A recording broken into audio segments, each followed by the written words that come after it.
Kasama si dating Senador Bong Revilla sa mga respondents sa preliminary investigation ng Justice Department.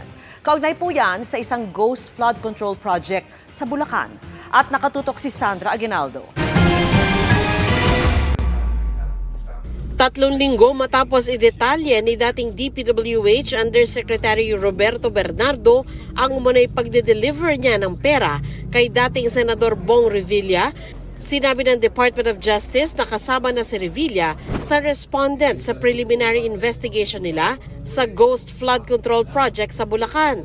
Natanggap na raw ni Revilla ang reklamo laban sa kanya at hinihintay ng DOJ ang kanyang counter affidavit. There is one case now which is ongoing, which includes a proponent, former Senator Bong Revilla. There was a request for an extension to file the counter affidavit.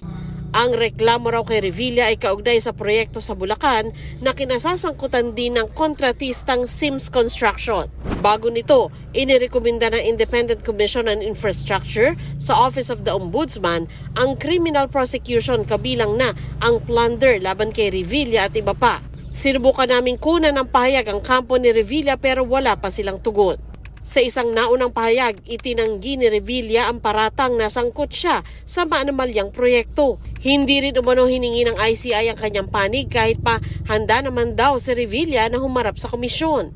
Sinabi naman ng DOJ na natapos na nilang imbestigahan ang ilang kaso ni dating Representative Zaldico at ibinalik na nila ang mga ito sa Ombudsman. Matatanda ang dineputize ng Ombudsman ng DOJ para magsagawa ng preliminary investigation sa Bulacan Flood Control Projects. As of yesterday, there were 4 other cases that were referred by the Department of Justice to the Office of the Ombudsman.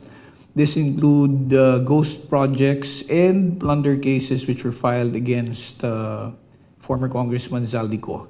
Sa pagpapatuloy ng preliminary investigation ng DOJ, dumating kanina si dating DPWH District Engineer Henry Alcantara. Dumating din sa DOJ ang 2 lalaking naka-hoodie at mask. Hindi sinabi ng DOJ sa ngayon ang kanilang pagkakakilanlan. Para sa GMA Integrated News, Sandra Aguinaldo, nakatutok 24 oras.